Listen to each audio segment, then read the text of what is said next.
Reinkarnasi dengan sistem pengganda XP. 191, Zhao Shen. Xiang Yu dan Li Yao berdiri di tengah area terbuka yang luas, dikelilingi oleh kerumunan murid yang antusias yang berkumpul untuk demonstrasi memasak. Suasana di tempat itu dipenuhi dengan antisipasi karena puluhan stasiun memasak telah diatur di seluruh area, masing-masing dilengkapi dengan kompor individual, seperangkat peralatan masak lengkap, talenan, dan berbagai macam bahan yang tersusun rapi dalam keranjang kayu. Para murid berdesakan lebih dekat, wajah mereka berseri-seri penuh antusiasme dan rasa ingin tahu. Beberapa berjinjit, yang lain berbisik-bisik dengan gembira di antara mereka sendiri, dan beberapa bahkan menggosok-gosokkan tangan mereka karena tak sabar. Xiang Yu tak kuasa menahan senyum saat mengamati ekspresi gembira mereka. Matanya menyapu lautan wajah-wajah yang penuh antusias. Ia berpikir dalam hati bahwa jumlah orang yang hadir lebih banyak dari yang ia perkirakan. Jumlahnya sungguh mengejutkan, ia memperkirakan mungkin hanya selusin murid yang tertarik, tetapi setidaknya 50 orang telah datang. Jika ia berhasil merekrut murid untuk setiap aliran profesi, itu akan sangat menguntungkan sekte tersebut. Lagi pula, hanya ada begitu banyak hal yang dapat dicapai oleh satu orang sendirian. Dengan murid-murid yang berdedikasi seperti ini, meskipun mereka mungkin tidak langsung mencapai level tinggi, setidaknya mereka bisa menguasai pembuatan barang-barang dasar. Tentu, sekte tersebut mungkin tidak terlalu membutuhkan kreasi tingkat rendah, tetapi mereka pasti bisa menggunakannya untuk berdagang dengan sekte-sekte kecil di seluruh wilayah. Gagasan itu sangat menggembirakannya, meskipun kesepakatan besar telah diamankan dengan sekte-sekte kuat untuk pertukaran sumber daya tingkat tinggi, ini akan memiliki tujuan yang sama sekali berbeda. Perdagangan yang meluas seperti ini akan secara signifikan meningkatkan prestise sekte di seluruh wilayah timur. Sebuah kesadaran yang sangat memuaskan menghampirinya, dan senyumnya semakin lebar. Seiring sistem ini berkembang dan meluas, semua sumber daya dari Sekte Awan Biru akan secara langsung terkait dengan paviliun profesi sekunder. Dengan ini, dia akhirnya bisa membersihkan namanya. Sambil bertepuk tangan untuk menarik perhatian semua orang, Xiang Yu meninggikan suaranya. Baiklah semuanya, mohon bersiap dan perhatikan baik-baik. Seketika itu juga, setiap murid menegakkan tubuh ke posisi siaga, obrolan mereka sebelumnya lenyap saat semua mata terfokus pada Tetua Agung. Mereka semua telah mendengar kisah-kisah luar biasa tentang prestasi legendarisnya selama pertempuran baru-baru ini. Meskipun ia tidak dikenal karena kekuatan kultivasinya yang luar biasa, rumor mengklaim bahwa ia telah memberikan kontribusi lebih besar daripada siapapun dalam mengalahkan pemimpin sekte tersebut, yang konon merupakan orang terkuat di seluruh wilayah itu. Apakah profesi sekunder benar-benar sekuat itu? Banyak dari mereka bertanya-tanya dalam hati. Lalu mengapa kita terus-menerus mempertaruhkan nyawa kita untuk memperebutkan sumber daya kultivasi padahal kita bisa mengikuti jalan Tetua Agung? Saya akan mulai dengan mendemonstrasikan cara menyiapkan hidangan dasar, umumkan Xiang Yu sambil menunjuk ke arah tempat memasak. Setelah itu, saya ingin kalian semua mencoba meniru apa yang kalian lihat. Petik 2. Melihat sedikit kecemasan yang muncul di ekspresi beberapa dari mereka, ia dengan cepat menambahkan sambil tersenyum menenangkan, kalian tidak perlu mencapai hasil yang sempurna atau berhasil sepenuhnya menirunya. Berikan saja usaha terbaik kalian, saya hanya mengevaluasi apakah kalian memiliki bakat alami untuk profesi ini. Mendengar itu, kelegaan terlihat jelas di wajah mereka. Xiang Yu kemudian bergerak menuju area demonstrasi di depan dan memilih salah satu kompor yang telah disiapkan. Saya juga akan memanfaatkan kesempatan ini untuk menunjukkan kepada Anda dengan jelas apa yang tidak boleh dilakukan selama memasak, ujarnya. Menoleh ke arah Li Yao, dia tersenyum dan memberi isyarat agar Li Yao mendekat. Kemarilah, Li Yao melirik sekeliling dengan ragu, sambil menunjuk dirinya sendiri. Aku, tentu saja, ia membenarkan dengan anggukan. Li Yao berjalan mendekat dan memposisikan dirinya di sampingnya, tampak agak bingung dengan permintaan tersebut. Gunakan kompor di sana dan coba sebaik mungkin untuk meniru persis apa yang saya lakukan, instruksi Xiang Yu, sambil menunjuk ke tempat memasak di sebelahnya.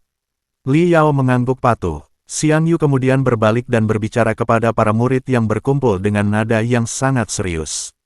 Saya ingin menegaskan hal ini dengan sangat jelas, dalam keadaan apapun kalian tidak boleh mencoba melakukan apa yang akan dia lakukan.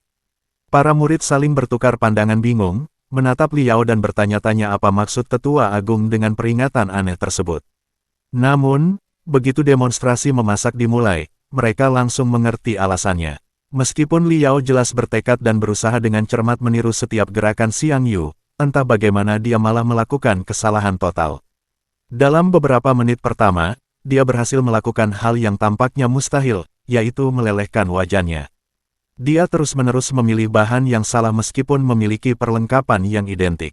Sekalipun ia tampak mengikuti gerakan Xiang Yu persis langkah demi langkah, hasil akhirnya selalu berupa gumpalan hangus yang tidak dapat dikenali, yang bahkan bisa dianggap sebagai makanan adalah tindakan kriminal. Kakak senior, apakah aku berhasil? Tanya Liao dengan mata yang benar-benar berbinar dan penuh harapan, menatap Xiang Yu sambil dengan bangga mengangkat benda mengerikan yang tak terlukiskan yang berhasil ia ciptakan.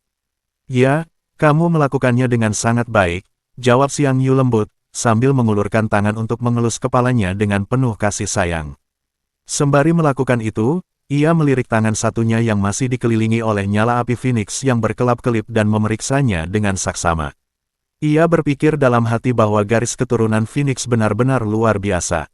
Meskipun ia tidak dapat mengendalikan api ini dengan ketepatan yang sama seperti api kekosongan jurang, itu masih jauh lebih baik daripada menggunakan api biasa. Dia mengibaskan tangannya, memadamkan api sepenuhnya. Karena dia sama sekali tidak ingin mengungkapkan keberadaan api kekosongan jurang, dia memutuskan untuk menggunakan api Phoenix saat mengajar para siswa ini. Dengan tingkat keahliannya saat ini, membuat hidangan dasar seharusnya sangat mudah dilakukan bahkan tanpa api roh sejati. Berbalik menghadap penonton yang terpukau, dia berseru, "Baiklah semuanya. Apakah kalian mengamati semuanya dengan jelas?" Para murid mengangguk dengan antusias. Banyak di antara mereka berpikir dalam hati bahwa Tetua Agung tentu tidak berlebihan ketika berjanji untuk menunjukkan apa yang tidak boleh dilakukan. Dengan contoh Liao, secara harfiah semua hal yang mungkin salah telah menjadi sangat salah. Bagus sekali. Sekarang giliran kalian mencoba. Cobalah untuk meniru apa yang baru saja saya demonstrasikan.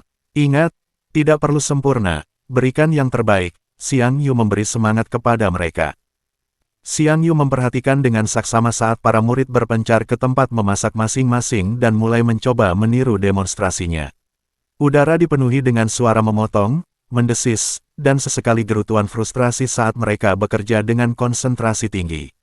Saat ia mengamati kemajuan mereka, ia merenungkan bahwa makanan tingkat 9 sebenarnya tidak mengandung banyak energi spiritual. Bahkan, pada dasarnya itu hanyalah makanan biasa, meskipun sedikit lebih maju dalam teknik persiapannya. Matanya bergerak dari satu tempat ke tempat lain, mengevaluasi pendekatan setiap murid. Tetapi ia tidak sedang menguji kemampuan koki biasa di sini. Makanan yang ia demonstrasikan sengaja diresapi dengan energi spiritual, itu bisa dianggap sebagai makanan spiritual tingkat 8,5 langkah. Ia menyilangkan tangannya, melanjutkan penilaian dalam pikirannya. Mereka tidak perlu menirunya sepenuhnya atau mencapai hasil yang sempurna. Selama seseorang dapat menciptakan makanan yang mengandung bahkan sedikit energi spiritual, itu akan dianggap sebagai demonstrasi potensi yang berhasil. Ia bertanya-tanya apakah para murid ini akan memahami makna yang lebih dalam di balik ujian tersebut. Tiba-tiba, aroma khas rempah-rempah gosong tercium di udara. Hidung Xiang Yu mengerut saat ia segera melacak sumbernya, berjalan menuju murid yang wajannya menghasilkan bau tersebut. Asap hitam tebal mengepul dari permukaan wajan, dan rempah-rempah itu telah berubah menjadi arang yang tak dapat dikenali. "Gagal," seru Xiang Yu. "Tidak," teriak murid itu dengan intensitas dramatis yang begitu kuat sehingga Xiang Yu pun terkejut. Suara pemuda itu bergetar karena kesedihan yang mendalam, seolah-olah seluruh dunianya baru saja runtuh di sekitarnya. "Apakah benar-benar kiamat jika kamu tidak bisa memasak?" Xiang Yu bertanya-tanya, benar-benar terkejut dengan reaksi yang ekstrim itu. Murid yang gagal itu menatap ramuan-ramuan yang terbakar dengan ekspresi hancur lebur di wajahnya. "Tidak mungkin, ini tidak mungkin terjadi," pikirnya putus asa. "Jika aku tidak bisa menguasai memasak, bagaimana aku bisa menarik perhatian wanita cantik dan kuat untuk merawatku seperti yang dilakukan Tetua Agung terhadap ketua sekte? Apakah aku benar-benar tidak ditakdirkan?" Air mata mulai mengalir di pipinya saat keputusasaan melanda dirinya. Apakah dia benar-benar menangis? Bisik seorang murid di dekatnya dengan tak percaya. "Haha, dasar pemula," ejek yang lain. "RIP si bodoh," tambah orang ketiga sambil tertawa terbahak-bahak. Para murid di sekitarnya tertawa mengejek, sambil menunjuk ke arah teman mereka yang menangis. Fokuslah pada masakan kalian sendiri. Teriak Xiang Yu dengan tajam, suaranya memecah keriuhan ejekan. Tawa itu langsung mereda saat semua orang buru-buru kembali fokus pada masakan mereka. Xiang Yu mendekati murid yang sedang putus asa itu dan meletakkan tangannya di bahu murid tersebut untuk menenangkannya. Tetua Agung, ucap bocah itu sambil menangis. Gagal sekali saja bukan berarti kiamat, kata Xiang Yu dengan lembut namun tegas. Aku pun pernah gagal berulang kali saat baru memulai. Benarkah? Mata bocah itu berbinar penuh harapan, air mata masih menggenang di pipinya. Tetua Agung memang seorang ahli. Mungkinkah bahkan seseorang dengan kaliber seperti dia pun pernah mengalami kegagalan? Benar sekali, aku gagal berkali-kali, bahkan lebih banyak dari yang bisa kuhitung, lanjut Xiang Yu dengan penuh keyakinan. Apa bedanya jika kau gagal sejuta kali? Kau hanya perlu berhasil sekali saja. Kau benar, seru bocah itu, tiba-tiba bersemangat saat ia berdiri dan menyeka air matanya dengan penuh tekad. Tetua Agung, saya ingin mencoba lagi, umumkan dia dengan berani. Tentu, jawab Xiang Yu sambil tersenyum memberi semangat. Anak ini memiliki sikap yang tepat, dia pasti bisa diajari. Bocah itu merogoh sakunya dan mengeluarkan sehelai kain putih bersih, yang dengan hati-hati diikatkan di dahinya seperti ikat kepala. Aku, Zhao Shen, bersumpah untuk menjadi dewa memasak. Teriaknya sekuat tenaga sambil mengepalkan tinju ke langit. Pernyataan itu kembali memicu tawa yang menggema di antara kerumunan. Dewa memasak yang mana? Teriak seseorang dengan nada mengejek. Apakah kau serius mengatakan kau ingin melampaui Tetua Agung? Zhao Shen, kenapa aku merasa pernah mendengar nama itu sebelumnya? Pikir Xiang Yu. 192, uji coba memasak.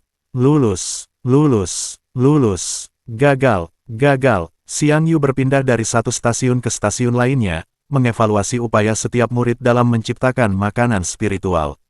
Beberapa stasiun menampilkan hidangan yang tertata indah, beberapa memiliki hidangan yang memancarkan energi spiritual samar, sementara yang lain tampak seperti zona bencana dengan bahan-bahan yang gosong dan peralatan masak yang meleleh berserakan. Setelah menyelesaikan putarannya melalui semua stasiun memasak, Xiang Yu menghitung hasilnya dalam pikirannya. Dari lebih dari 50 murid yang telah berpartisipasi, hanya 10 yang berhasil lulus ujiannya. Perbedaan itu lebih signifikan daripada yang dia perkirakan, meskipun tidak sepenuhnya tidak terduga mengingat kompleksitas memasukkan energi spiritual ke dalam makanan. Namun, yang benar-benar mengejutkannya adalah reaksi yang sangat berbeda dari kedua kelompok tersebut. Para murid yang gagal bertingkah seolah-olah dunia akan berakhir. Beberapa duduk terkulai di atas piring mereka yang berantakan, menatap ke kejauhan dengan ekspresi kosong. Yang lain memegang kepala mereka dengan kedua tangan, menggumamkan hal-hal yang tidak masuk akal. Beberapa bahkan tampak siap untuk meninggalkan kultivasi sama sekali, semangat mereka benar-benar hancur. Sebaliknya, mereka yang lolos bertindak seolah-olah baru saja memenangkan lotre. Mereka berseri-seri dengan bangga dan gembira, beberapa bahkan hampir tidak bisa menahan diri untuk melompat-lompat kegirangan. Xiang Yu memegang dagunya sambil berpikir, benar-benar bingung dengan intensitas reaksi ini. Apakah ini benar-benar seserius itu? Dia mengharapkan kekecewaan dari mereka yang gagal dan kepuasan dari mereka yang berhasil, tetapi tingkat keterlibatan emosional ini tampak berlebihan untuk sesuatu yang pada dasarnya adalah tes bakat dasar. Pandangannya beralih ke samping, tempat Zhao Shen berdiri dengan dada membusung seperti ayam jantan yang sombong. Bocah yang tadi menangis kini memancarkan rasa puas diri saat memandang rendah para murid yang tadi mengejeknya. Anehnya, dari semua yang hadir, Zhao Shen meraih nilai tertinggi. Hidangan yang dibuat bocah itu mengandung energi spiritual lebih banyak daripada gabungan beberapa hidangan lainnya. Tekniknya, meskipun masih kasar, menunjukkan pemahaman yang tulus tentang prinsip-prinsip yang telah ditunjukkan Xiang Yu. Dengan latihan yang konsisten dan bimbingan yang tepat, Xiang Yu percaya bahwa tidak akan lama lagi Zhao Shen akan berkembang menjadi koki sejati yang mampu menciptakan makanan spiritual yang layak. Sambil berdeham untuk berbicara kepada para murid yang berkumpul, Xiang Yu berbicara dengan nada menenangkan. Mereka yang gagal tidak perlu khawatir. Kembalilah dan berlatih lagi untuk persiapan perekrutan berikutnya. Semangat para murid yang gagal itu meningkat pesat, harapan kembali terpancar di wajah mereka yang sebelumnya murung. Beberapa bahkan tersenyum tipis, dan sudah merencanakan bagaimana mereka akan meningkatkan kemampuan untuk kesempatan berikutnya. Xiang Yu kemudian mengalihkan perhatiannya kepada Liu Qing, yang berdiri dengan tenang di samping sepanjang proses pengujian. Tidak seperti yang lain, dia sama sekali tidak berpartisipasi dalam demonstrasi memasak tersebut. "Kenapa kamu tidak ikut berpartisipasi?" tanya Xiang Yu, dengan rasa ingin tahu yang tulus. "Aku ingin masuk sekolah jimat," jawabnya tanpa ragu. Xiang Yu tersenyum mendengar jawabannya. Gadis ini cukup pintar. Dalam pikirannya, pembuatan jimat adalah profesi terbaik. Namun, syarat untuk memasukinya cukup tinggi. Ia bertanya-tanya bagaimana aliran pembuatan jimat itu akan berjalan karena seseorang harus berada di alam inti emas untuk bahkan berpikir tentang membuatnya. Yah, dia akan memikirkannya nanti. "Bagus," ucapnya setuju, lalu kembali berbicara kepada kelompok yang lebih besar. "Meskipun kalian gagal dalam memasak, kalian mungkin masih berbakat dalam hal lain. Bagi yang berminat, temui dia dan daftarkan diri untuk tes di sekolah lain." Saran tersebut langsung memicu minat di antara para murid yang gagal. Kekecewaan mereka sebelumnya berubah menjadi antusiasme baru ketika mereka menyadari bahwa kemunduran ini bukan berarti akhir dari impian mereka untuk bergabung dengan paviliun profesi sekunder. Sambil menoleh kembali ke Liu Qing, Xiang Yu melanjutkan, "Pergilah cari semua orang yang tertarik dengan sekolah lain dan minta mereka mendaftar kepadamu. Aku akan menguji mereka besok malam." Dia mengangguk dan segera pergi untuk mulai mengatur proses pendaftaran. Para murid yang gagal dalam ujian memasak bergegas mengikutinya, bersemangat untuk mengamankan tempat mereka untuk ujian yang akan datang. Obrolan mereka memenuhi udara saat mereka mendiskusikan profesi apa yang ingin mereka coba selanjutnya. Setelah para kandidat yang gagal tersingkir, Xiang Yu mengalihkan perhatian penuhnya kepada 10 murid yang berhasil yang tersisa. "Kalian bersepuluh akan menjadi generasi pertama sekolah memasak, umumnya. Jangan mengecewakan saya." Para murid bersorak gembira, antusiasme mereka sangat terasa. Menjadi mahasiswa generasi pertama membawa keuntungan dan prestise tersendiri. Di masa depan, ketika paviliun profesi menengah tumbuh dan berkembang, bukankah mereka secara alami akan menjadi murid dan instruktur senior? "Zhao Shen," panggil Xiang Yu, membuat anak laki-laki itu langsung berdiri tegak. "Kamu mendapat nilai tertinggi. Mulai sekarang, kamu akan bertanggung jawab atas sekolah memasak dan akan melapor langsung kepadaku."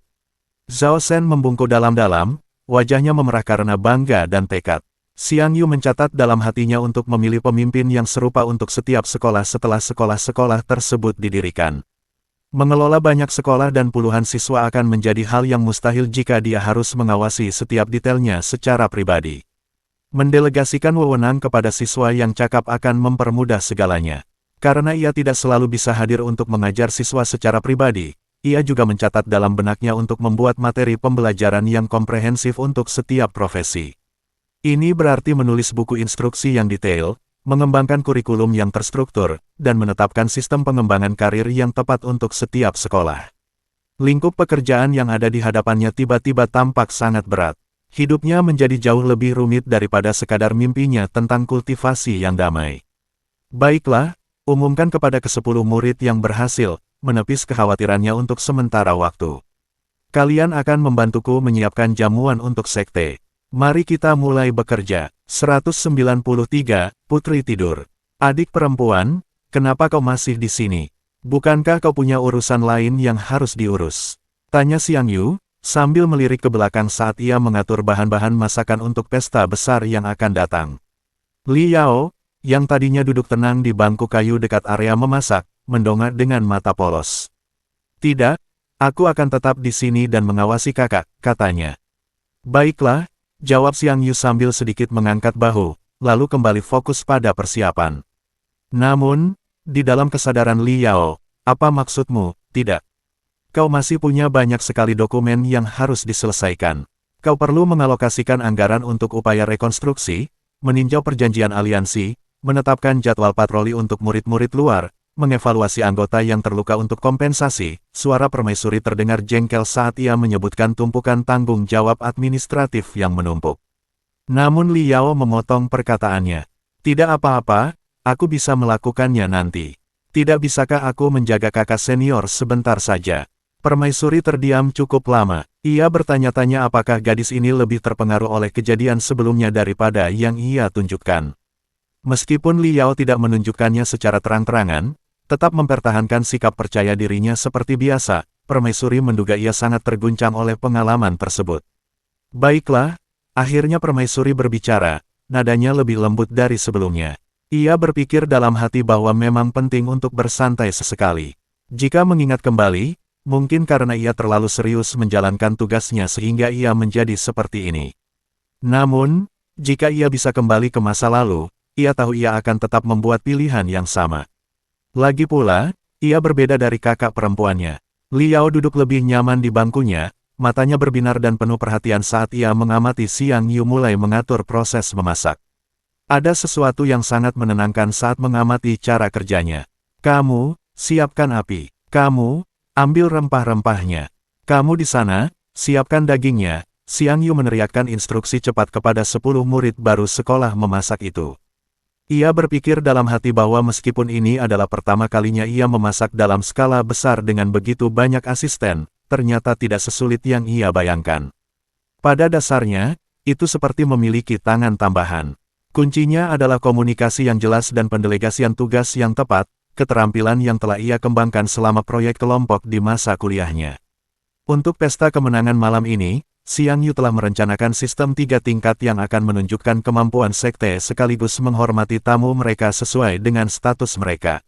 Untuk murid biasa dari setiap sekte yang berkunjung, ia akan menyiapkan makanan spiritual tingkat 7. Ini bermanfaat bagi murid-murid di tingkat ini. Para murid dan tetua tingkat tinggi akan menerima makanan spiritual tingkat 6. Tingkat ini dianggap berharga bahkan di sekte-sekte besar. Makanan ini seharusnya dapat memberikan bantuan yang berarti bagi kultivasi mereka, dan bahkan mungkin membantu beberapa orang mengatasi hambatan-hambatan kecil. Untuk para tamu kehormatan, para pemimpin sekte, Xiang Yu berencana menyajikan makanan spiritual tingkat 5. Ini adalah makanan yang bahkan akan dihargai oleh para ahli pembentukan jiwa, mengandung energi spiritual terkonsentrasi yang cukup untuk memberikan manfaat nyata bagi kultivasi ki mereka serta energi jiwa untuk membantu kultivasi jiwa mereka. Namun ada 2 tingkatan tambahan yang ia simpan untuk dirinya sendiri. Untuk gurunya, bibinya yang ahli bela diri, dan dirinya sendiri, ia akan menyiapkan makanan spiritual tingkat 4 seperti biasa. Dan untuk level terakhir yang paling eksklusif, Liao akan menerima makanan spiritual tingkat 2. Karena kemampuan memasaknya telah berkembang hingga mencapai tingkat yang mengesankan, tidak ada gunanya menyia-nyiakan kesempatan ini. Selama Liao terus menjadi lebih kuat, semuanya akan berjalan dengan sendirinya. Proses memasak berlanjut dari siang hingga matahari mulai terbenam. Area dapur telah berubah menjadi sesuatu yang menyerupai medan perang, dengan para murid berlarian bola-balik membawa bahan-bahan, menjaga beberapa api, dan mengikuti instruksi Xiang Yu yang semakin rumit saat ia mengatur persiapan puluhan hidangan berbeda secara bersamaan. Akhirnya, saat bintang-bintang pertama mulai muncul di langit yang semakin gelap, mereka menyelesaikan tugas monumental itu. Aroma makanan spiritual memenuhi udara, menciptakan suasana yang hampir memabukkan sehingga bahkan para murid yang lewat pun berhenti dan mengeluarkan air liur tanpa sadar. Ke-10 murid baru sekolah memasak itu langsung ambruk ke tanah, kaki mereka lemas karena kelelahan yang luar biasa. Bagaimana mungkin memasak begitu menuntut secara fisik dan mental? Rasanya seperti bertarung dalam pertempuran yang sengit. Yang lebih membuat mereka takjub adalah bagaimana Tetua Agung tetap berdiri tegak dan waspada setelah semua pekerjaan itu. Ia telah melakukan jauh lebih banyak daripada mereka semua, mengoordinasikan semuanya sambil secara pribadi menangani hidangan-hidangan paling rumit. Tetua Agung benar-benar mengesankan. Kalian semua hebat. Masing-masing dari kalian boleh mengambil sebagian dari makanan kelas 5, umumkan Xiang Yu, lalu mencondongkan tubuh lebih dekat dan berbisik penuh rahasia. Tapi jangan beritahu siapapun tentang ini. Mata para murid melebar karena terkejut dan gembira. Makanan spiritual tingkat 5 nilainya lebih besar daripada penghasilan seumur hidup mereka. Mereka berjuang untuk berdiri satu persatu, menerima bagian mereka dengan tangan gemetar dan membungkuk dalam-dalam kepada Xiang Yu. Terima kasih, Tetua Agung, ucap mereka serempak sebelum pergi. Kelelahan yang mereka rasakan sebelumnya sejenak terlupakan dalam kegembiraan mereka. Xiang Yu berpikir dalam hati bahwa pekerjaannya di sini pada dasarnya sudah selesai. Para murid telah mulai membagikan makanan yang sesuai kepada penerima yang ditunjuk sesuai dengan sistem tingkatan. Satu-satunya bagian yang tersisa adalah tingkatan keempat untuk gurunya, bibi bela dirinya, dan dirinya sendiri. serta tingkatan kedua untuk Li Yao. Dia berbalik untuk berbicara kepada Li Yao. Yao Yao, kenapa kau tidak pergi makan malam bersama para pemimpin sekte agar mereka tidak berpikir kita meremehkan mereka? Sarannya, ketika tidak mendapat respons, dia mencoba pendekatan yang berbeda. Jangan khawatir, aku akan menyimpan bagianmu untukmu. Tidak akan ada yang mengambilnya, jaminnya. Namun, dia tetap diam. Bingung karena wanita itu tidak merespons, Xiang Yu berjalan mendekat ke tempat duduknya. Ketika dia dengan lembut mengangkat wajahnya agar menatapnya, dia mendapati bahwa wanita itu sebenarnya tertidur sambil duduk tegak di atas bangku, napasnya lembut dan tenang meskipun posisinya tidak nyaman. Kakak senior, ucapnya pelan, suaranya serak karena mengantuk. Kamu sudah bangun. Li Yao dengan cepat bangkit duduk, sambil mengusap rambutnya yang acak-acakan. Apa aku tertidur? Maaf merepotkanmu, katanya. Tidak masalah sama sekali, jawab Xiang Yu sambil tersenyum lembut. Dia mengamati gadis itu dengan saksama, memperhatikan bahwa gadis itu tidak bertingkah seperti biasanya. Ini, makanlah sesuatu. Ini akan membuatmu merasa lebih baik, katanya, sambil menunjuk makanan rohani untuk anak kelas 2 yang dibawanya. Oke, jawabnya pelan. Xiang Yu berdiri untuk pergi, ingin memberi wanita itu ruang untuk beristirahat dan memulihkan diri, tetapi tangan wanita itu tiba-tiba terulur untuk meraih lengannya. Apakah Anda butuh sesuatu lagi? Tanyanya, sambil menoleh dengan cemas. Ayo makan bersama, katanya singkat, matanya menunjukkan kerentanan yang jarang ia lihat. Ekspresi Xiang Yu melembut. Baiklah, dia duduk di sampingnya di tempat tidur, meletakkan bagiannya sendiri di meja kecil di samping tempat tidur.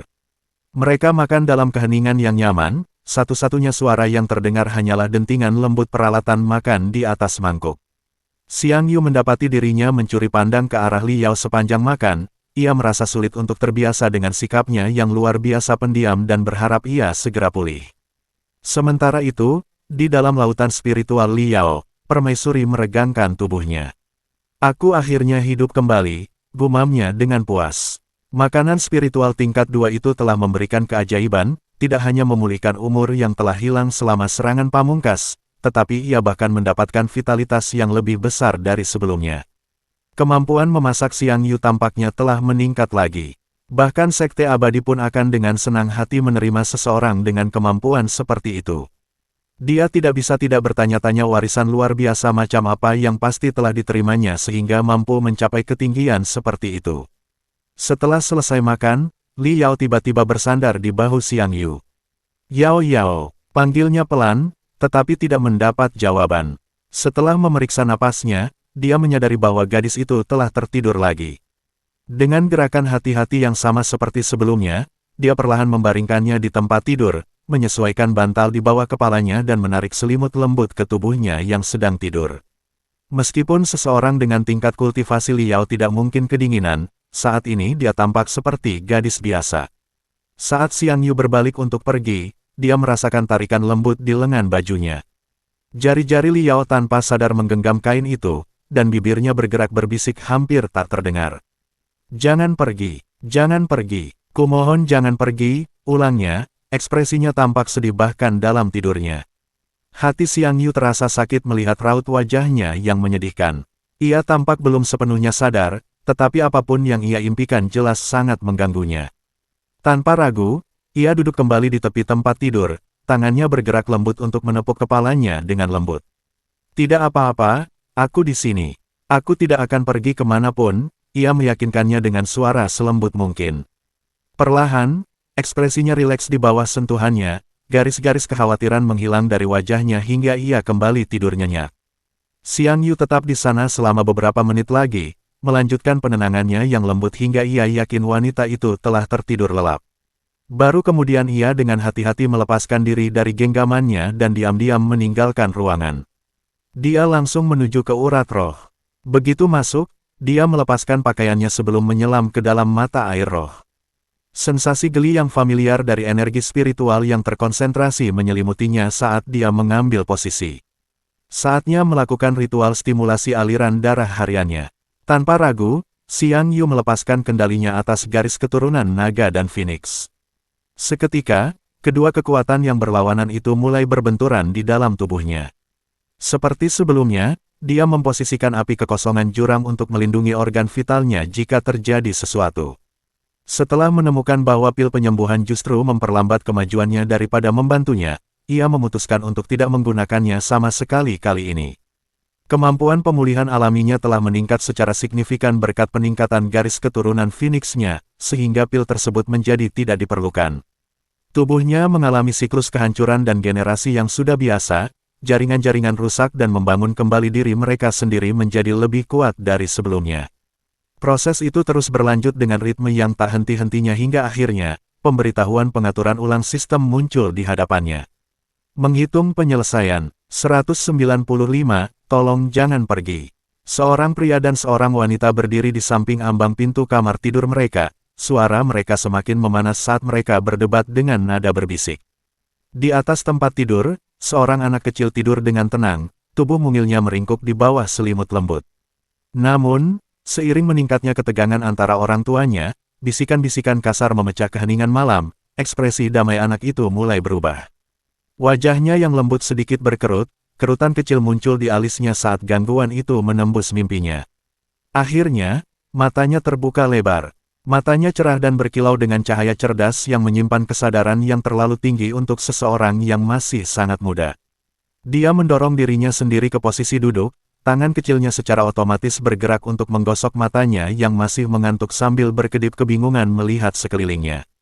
Kedua orang dewasa itu segera menyadari putri mereka sudah bangun dan terdiam. Pertengkaran mereka terlupakan saat mereka dengan cepat bergerak menuju tempat tidur dengan kekhawatiran terpancar di wajah mereka. "Xiao Yao, apakah kami membangunkanmu?" tanya sang ibu lembut, suaranya tercekat karena rasa bersalah saat ia menggendong anaknya dan mendekapnya erat di dadanya. "Apakah ibu dan ayah bertengkar?" tanya gadis kecil itu, matanya melirik ke arah kedua orang tuanya. "Yao Yao tidak suka kalau ibu dan ayah bertengkar," tambahnya. Ekspresi tegas sang ayah melunak, digantikan oleh senyum lembut saat ia mendekat untuk memeluk istri dan putrinya. "Xiao Yao, bagaimana mungkin ibu dan ayah bertengkar?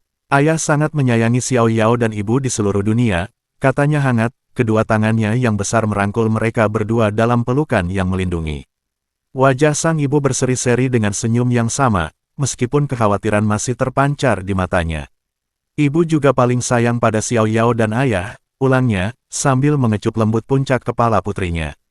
Wajah anak itu berseri-seri penuh kegembiraan, kekhawatiran yang sebelumnya ada di wajahnya lenyap. "Yao Yao paling sayang pada ibu dan ayah," serunya. Kedua orang tua itu tak kuasa menahan senyum melihat kelucuan putri mereka, hati mereka menghangat meskipun situasi yang mereka hadapi sangat serius. Namun, momen kedamaian keluarga mereka hancur oleh ledakan dahsyat yang meletus dari suatu tempat di luar.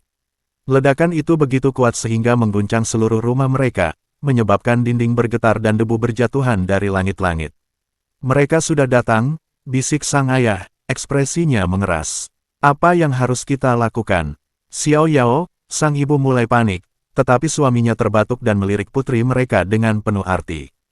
Ia langsung mengerti bahwa mereka tidak bisa membicarakan hal ini di depan anak mereka, jadi ia tetap diam. "Anjing-anjing keluarga Li, serahkan warisan keabadian dan aku akan membiarkan kalian hidup." Sebuah suara menggema dari luar, bergema dengan kekuatan yang begitu dahsyat sehingga mengguncang bangunan lebih hebat daripada ledakan sebelumnya. Jendela-jendela berderak di kusennya, dan beberapa benda kecil jatuh dari rak-rak di seluruh ruangan. "Bu," gadis kecil itu mencoba berbicara, rasa takut menyelinap ke dalam suaranya, tetapi ibunya dengan cepat menariknya lebih erat ke dadanya. "Tenang, jangan takut. Ibu ada di sini," bisiknya menenangkan, meskipun suaranya sendiri bergetar. "Yao Yao tidak takut," kata anak itu, meskipun ia berpegangan erat pada jubah ibunya. Ia menatap kedua orang tuanya dengan tekad di matanya. "Apakah mereka orang jahat? Kakek bilang aku harus melindungi ibu dan ayah dari orang jahat," katanya. Air mata mulai mengalir di wajah sang ibu saat ia memeluk putrinya lebih erat. Sang ayah tetap tersenyum sambil mengelus kepala putrinya. "Tidak, mereka bukan orang jahat, hanya beberapa teman lama," ucapnya, suaranya tetap tenang meskipun dalam keadaan seperti itu. Tanpa peringatan, dia mengangkat kakinya dan menendang dengan keras bagian tertentu dari lantai kayu. Papan-papan itu patah dengan bunyi keras, memperlihatkan pintu logam tersembunyi di bawahnya. Dia dengan cepat mengangkat panel berat itu, memperlihatkan sebuah ruangan kecil di bawah tanah. Sang ibu dengan lembut mengangkat putrinya dan menempatkannya di dalam ruang tersembunyi. Tangannya gemetar saat ia berusaha tetap tenang. Xiao Yao, tetap di sini dan jangan bergerak. Ibu dan ayah akan pergi berbicara dengan teman-teman di luar, katanya. Tangan kecil anak itu terulur untuk meraih lengan baju ibunya. Tidak, jangan pergi. Yao Yao tahu mereka bukan teman, katanya. Air mata segar mengalir di pipi sang ibu saat ia perlahan melepaskan cincin halus dari jarinya. Dengan tangan gemetar, ia menyematkannya ke jari mungil putrinya, dan secara ajaib cincin itu menyesuaikan diri hingga pas sempurna. Xiao Yao, apakah kamu tahu ini apa? Tanyanya lembut. Anak itu memeriksa cincin itu dengan mata lebar, pengakuan muncul di wajahnya. Kakek bilang ini adalah harta paling berharga keluarga kita, jawabnya. Bagus, Xiao Yao, kita memang gadis yang pintar. Jaga baik-baik harta keluarga kita, kata sang ibu, suaranya bergetar saat ia meletakkan tangannya di kepala putrinya. Cahaya biru samar terpancar dari telapak tangannya, dan mata anak itu mulai mengantuk meskipun ia berusaha untuk tetap terjaga. Tidak, jangan pergi, kumohon jangan pergi. Ibu, ayah, permohonan putus asa gadis kecil itu semakin lemah seiring dengan datangnya rasa kantuk. Tiba-tiba, mata Li Yao terbuka lebar, jantungnya berdebar kencang saat mimpi yang begitu nyata itu memudar. Dia melihat sekeliling dengan panik, memperhatikan lingkungan kamar tidurnya yang familiar saat realitas perlahan kembali. Pandangannya secara otomatis tertuju pada cincin di jarinya. Mimpi, gumamnya, tunggu, di mana kakak? Ia langsung melompat dari tempat tidurnya dan berjalan keluar kamar menuju malam hari. Pojok penulis. Cincin itu sama dengan cincin yang dipakai permaisuri. Cincin itu juga sama dengan yang dikatakan kakek sebagai warisan abadi keluarga Li mereka. Siapa lagi yang penasaran bagaimana kita bisa berubah dari gadis yang manis menjadi seperti ini? Aku dan kamu sama-sama penasaran, hahaha. Saya baru menyadari bahwa kita telah mencapai target win-win tingkat 3. Saya ingin mengucapkan terima kasih kepada kalian semua atas hal itu. Saya akan merilis 5 bab sekaligus sebelum akhir bulan ini. Selanjutnya bab 196, Alam Pendirian Fondasi.